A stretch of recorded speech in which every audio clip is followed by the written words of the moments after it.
SSP ಸ್ಕಾಲರ್ಶಿಪ್ಗೆ apply ಮಾಡಿರ್ತಕ್ಕಂಥ ವಿದ್ಯಾರ್ಥಿಗಳಿಗೆ ಈಗಾಗಲೇ ಕೆಲವೊಂದಿಷ್ಟು ವಿದ್ಯಾರ್ಥಿಗಳಿಗೆ ಅಮೌಂಟ್ ಕ್ರೆಡಿಟ್ ಆಗ್ತಾ ಇದೆ, ಬಟ್ ಇನ್ನೂ ಕೆಲವೊಂದಿಷ್ಟು ವಿದ್ಯಾರ್ಥಿಗಳಿಗೆ ಅಮೌಂಟ್ ಕ್ರೆಡಿಟ್ ಆಗ್ತಾ ಇಲ್ಲ. ಯಾಕೆಲ್ಲ ಕ್ರೆಡಿಟ್ ಆಗ್ತಾ ಇಲ್ಲ ಅಂತ ಕೇಳಿ ಬಹಳಷ್ಟು ವಿದ್ಯಾರ್ಥಿಗಳು ಕಮೆಂಟ್ ಕೂಡ ಮಾಡ್ತಾ ಇದ್ರಿ. ನಮ್ದು DBT ಪುಷ್ಡ್ ಅಂತ ತೋರಿಸ್ತಾ ಇದೆ, ಅವಾರ್ಡೆಡ್ ಅಂತ ತೋರಿಸ್ತಾ ಇದೆ, ಅಮೌಂಟ್ ಕೂಡ ಮೆನ್ಷನ್ ಆಗಿದೆ, ಬಟ್ ವೆರಿಫಿಕೇಶನ್ ಕಂಪ್ಲೀಟ್ ಆಗಿಲ್ಲ, ಏನ್ ಮಾಡಬೇಕು ಅಂತೇಳಿ ಕಮೆಂಟ್ ಮಾಡ್ತಾ ಇದ್ರಿ.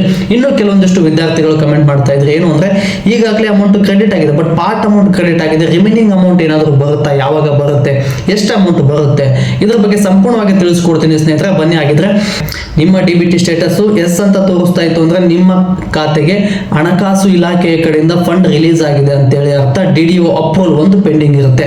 ನೋ ಅಂತ ಏನಾದರೂ ಇದ್ರೆ ನಿಮ್ಮ ಖಾತೆಗೆ ಹಣಕಾಸು ಇಲಾಖೆಯಿಂದ ಫಂಡ್ ರಿಲೀಸ್ ಆಗಿಲ್ಲ ಅಂತೇಳಿ ಅರ್ಥ. ಮತ್ತೆ ಅವಾಯ್ಡೆಡ್ ಅಂತ ಇದ್ರೆ ಏನು ತೊಂದರೆ ಇಲ್ಲ ಸ್ನೇಹಿತರೆ, ಅದ್ರ ಬಗ್ಗೆ ಟೆನ್ಷನ್ ಮಾಡ್ಕೊಳ್ಳೋ ಅವಶ್ಯಕತೆನೇ ಇಲ್ಲ. ಬಟ್ ವೆರಿಫಿಕೇಶನ್ 4 ಲೆವೆಲ್ ಅಲ್ಲಿ ವೆರಿಫಿಕೇಶನ್ ಸಂಪೂರ್ಣವಾಗಿ ಕಂಪ್ಲೀಟ್ ಆಗಿರಬೇಕು. ಕಂಪ್ಲೀಟ್ ಆಗಿಲ್ಲ ಅಂದ್ರೆ ಏನ್ ಮಾಡಬೇಕು? ನಿಮ್ದೇನಾದ್ರೂ ವೆರಿಫಿಕೇಶನ್ ಕಂಪ್ಲೀಟ್ ಆಗಿಲ್ಲ ಅಂದ್ರೆ ಮೊದಲನೇ ಹಂತ ಮತ್ತು ಎರಡನೇ ಹಂತದ ವೆರಿಫಿಕೇಶನ್ ಕಂಪ್ಲೀಟ್ ಆಗಿಲ್ಲ ಅಂದ್ರೆ 1902ಗೆ ಕಾಲ್ ಮಾಡಿ. ಯಾವ ನಂಬರ್ ಇಂದ ಕಾಲ್ ಮಾಡಬೇಕು ಅನ್ನೋದನ್ನು ಕೂಡ ತಿಳಿಸ್ಬಿಡ್ತೀನಿ.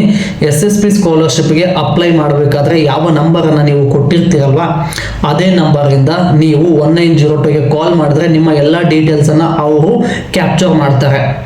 ಆಗ ನೀವು ಏನಾದರೂ ಸಮಸ್ಯೆ ಇದ್ರೆ ಅಲ್ಲಿ ಹೇಳಿ ಆದಷ್ಟು ಬೇಗ ವೆರಿಫಿಕೇಶನ್ ಅನ್ನ ಕಂಪ್ಲೀಟ್ ಮಾಡಿಸ್ಕೊಡಿ. ಫೋನ್ ಮಾಡಿದೆ, ಫೋನ್ ಏನಾದರೂ ಪಿಕ್ ಆಗ್ತಾ ಇಲ್ಲ ಅನ್ನೋರಿಗೆ SSP ಸ್ಕಾಲರ್ಶಿಪ್ ಪೋರ್ಟಲ್ ಓಪನ್ ಮಾಡಿದ್ರೆ ಅಲ್ಲಿ SSP ಸಪೋರ್ಟ್ ಟೀಮ್ ಅಲ್ಲಿ ಹೋದ್ರೆ ನಿಮಗೆ SSP ಆಫೀಸ್ ಕಡೆಯಿಂದ ಮೇಲ್ ID ಸಿಗುತ್ತೆ.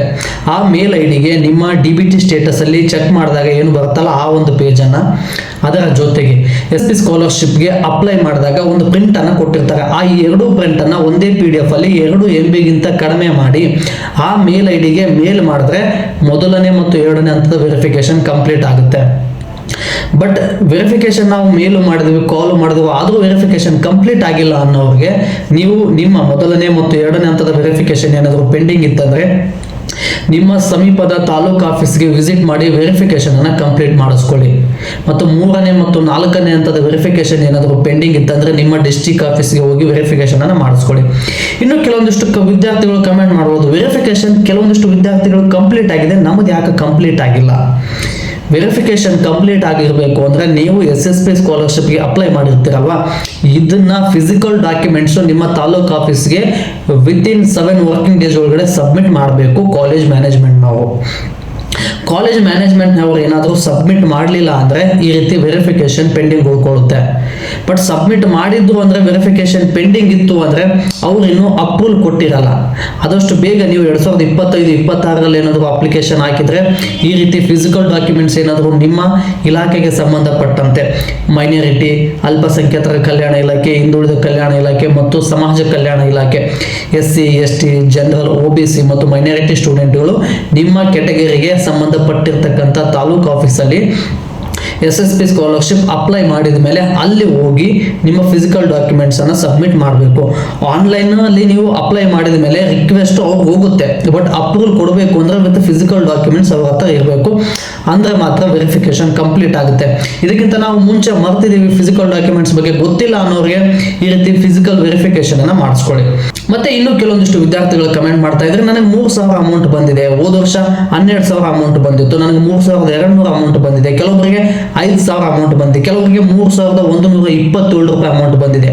ಹೋದ ವರ್ಷ ಜಾಸ್ತಿ ಅಮೌಂಟ್ ಬಂದಿತ್ತು, ಈ ವರ್ಷ ಅಮೌಂಟ್ ಯಾಕೆ ಕಡಿಮೆ ಬಂದಿದೆ, ಇನ್ನು ರಿಮೈನಿಂಗ್ ಅಮೌಂಟ್ ಏನಾದರೂ ಬರುತ್ತಾ ಅಂತೇಳಿ ಕೂಡ ಕಮೆಂಟ್ ಮಾಡ್ತಾ ಇದ್ರೆ, ಈ ವಿದ್ಯಾರ್ಥಿಗಳಿಗೆ ಸರಳವಾಗಿ ತಿಳಿಸ್ಕೊಟ್ಟು ಬಿಡ್ತೀನಿ.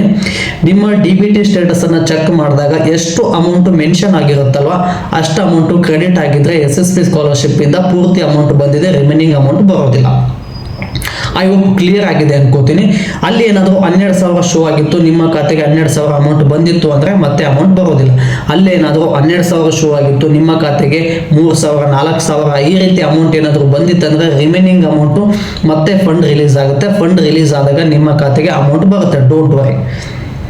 ಓಕೆನಾ? ಮತ್ತೆ ಇನ್ನೂ ಕೆಲವೊಂದಿಷ್ಟು ವಿದ್ಯಾರ್ಥಿಗಳು ಕಮೆಂಟ್ ಮಾಡ್ತಾ ಇದ್ರಿ, ಏನು ಅಂತ ಅಂದ್ರೆ ಮಾರ್ಕ್ಸ್ ಕಾರ್ಡ್ ಅಪ್ಲೋಡ್ ಮಾಡಕ್ ಬರ್ತಾ ಇಲ್ಲ. ಯಾಕಂದ್ರೆ ನೀವು SSP ಅಪ್ಲಿಕೇಶನ್ ಹಾಕಬೇಕಾದ್ರೆ ಪ್ರೀವಿಯಸ್ ಇಯರ್ ಮಾರ್ಕ್ಸ್ ಕಾರ್ಡ್ ಅನ್ನ ಅಪ್ಲೋಡ್ ಮಾಡಿರೋದಿಲ್ಲ. ಒಂದು ರಿಸಲ್ಟ್ ಬಂದಿರುತ್ತೆ, ರಿಸಲ್ಟ್ ಅಲ್ಲಿ ಬಂದಿರತಕ್ಕಂಥ ಮಾರ್ಕ್ಸ್ ಅನ್ನೇ ಎಂಟ್ರಿ ಮಾಡಿ SSP ಸ್ಕಾಲರ್ಶಿಪ್ ಅನ್ನ ಪ್ರೊಸೀಡ್ ಮಾಡಿರ್ತೀರಾ.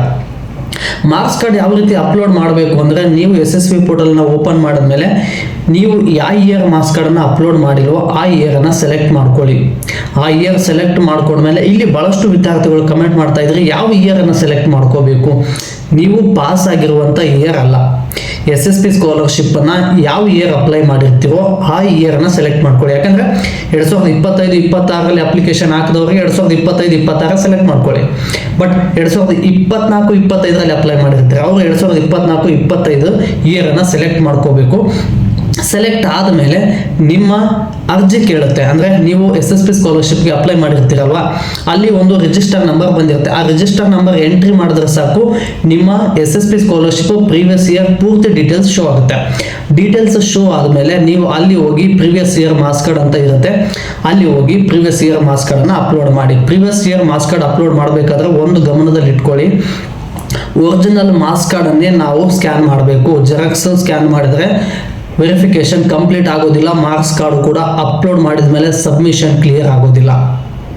ಒರಿಜಿನಲ್ ಮಾರ್ಕ್ಸ್ ಕಾರ್ಡನ್ನು ಸ್ಕ್ಯಾನ್ ಮಾಡಿ 2 MB ಕಡಿಮೆ ಇರಬೇಕು. ಅದನ್ನು ನೀವು ಫೋನಲ್ಲಿ ಆಲ್ಮೋಸ್ಟ್ ಸ್ಕ್ಯಾನ್ ಆಪ್ಷನ್ ಎಲ್ಲ ತಗೊಳ್ಳೋದಿಲ್ಲ, ಸೈಬರ್ ಸೆಂಟರ್ ಹೋಗಿನೇ ಅಪ್ಲೋಡ್ ಮಾಡಿಸಿ. ಇದು ಮಾರ್ಕ್ಸ್ ಕಾರ್ಡನ್ನು ಅಪ್ಲೋಡ್ ಮಾಡಿಲ್ಲ ಅನ್ನೋ ವಿದ್ಯಾರ್ಥಿಗಳಿಗೆ ಬಂದಿರತಕ್ಕಂಥ ಅಪ್ಡೇಟು. ಮತ್ತೆ ಇನ್ನು ಕೆಲವೊಂದಿಷ್ಟು ವಿದ್ಯಾರ್ಥಿಗಳಿಗೆ 2025-26ರಲ್ಲಿ ಅಪ್ಲಿಕೇಶನ್ ಹಾಕಿದ್ದೀರಾ, ಈ ಅಪ್ಲಿಕೇಶನ್ ಅಮೌಂಟು ಕ್ರೆಡಿಟ್ ಆಗಿಬಿಟ್ಟಿದೆ ಎಲ್ಲರಿಗೂ. ಬಟ್ ಇನ್ನು ಕೆಲವೊಂದಿಷ್ಟು ವಿದ್ಯಾರ್ಥಿಗಳಿಗೆ 2024-25ರಲ್ಲಿ ಅಪ್ಲಿಕೇಶನ್ ಹಾಕಿರ್ತಕ್ಕಂಥ ಅಮೌಂಟು ಕ್ರೆಡಿಟ್ ಆಗಿಲ್ಲ. 2025-26ರಲ್ಲಿ ಅಮೌಂಟ್ ಬಂತು, 2024-25ರಲ್ಲಿ ಅಮೌಂಟ್ ಯಾಕೆ ಬಂದಿಲ್ಲ ಅಂತೇಳಿ ಕಮೆಂಟ್ ಮಾಡ್ಬೋದು. ಯಾಕಂದರೆ ನೀವೇನಾದರೂ ಒರಿಜಿನಲ್ ಡಾಕ್ಯುಮೆಂಟ್ಸನ್ನು ತಾಲೂಕು ಆಫೀಸ್ಗೆ ಸಬ್ಮಿಟ್ ಮಾಡಿಲ್ಲ ಅಂದರೆ, ಯಾಕಂದರೆ ಈ ವರ್ಷದ್ದೇನಿದೆ ಕಾಲೇಜ್ ಮ್ಯಾನೇಜ್ಮೆಂಟ್ನವರು ಆದಷ್ಟು ಬೇಗ ಸಬ್ಮಿಟ್ ಮಾಡಿಬಿಟ್ಟಿರ್ತಾರೆ, ಹಾಗಾಗಿ ಆದಷ್ಟು ಬೇಗ ನಿಮ್ಮ ಖಾತೆಗೆ ಅಮೌಂಟ್ ಕ್ರೆಡಿಟ್ ಆಗಿರುತ್ತೆ. ಬಟ್ ನಿಮ್ಮ ಮ್ಯಾನೇಜ್ಮೆಂಟ್ ಅವರು ಏನಾದರೂ 2024-25ರಲ್ಲಿ ಫಿಸಿಕಲ್ ಕಾಪಿ ಸಬ್ಮಿಟ್ ಮಾಡಿಲ್ಲ ಅಂದರೆ ಆ ಅಮೌಂಟು ಬರೋದಿಲ್ಲ. ಇದೇ ರೀತಿಯಾಗಿ ನಾನು ಹೆಚ್ಚಿನ ವಿಡಿಯೋ ಮಾಡಲು ನಿಮ್ಮ ಪ್ರೋತ್ಸಾಹದ ಅವಶ್ಯಕತೆ ಇದೆ. ಈ ಪ್ರೋತ್ಸಾಹವನ್ನು ವಿಡಿಯೋಗೆ ಲೈಕ್, ಶೇರ್, ಕಮೆಂಟ್, ಸಬ್ಸ್ಕ್ರೈಬ್ ಮಾಡೋದ್ರ ಮೂಲಕ ಸಪೋರ್ಟ್ ಮಾಡಿ ಅಂತ ಹೇಳ್ತಾ ಮತ್ತೆ ಮುಂದಿನ ವಿಡಿಯೋದಲ್ಲಿ ಸಿಗೋಣ. ಧನ್ಯವಾದಗಳು ಸ್ನೇಹಿತರೆ.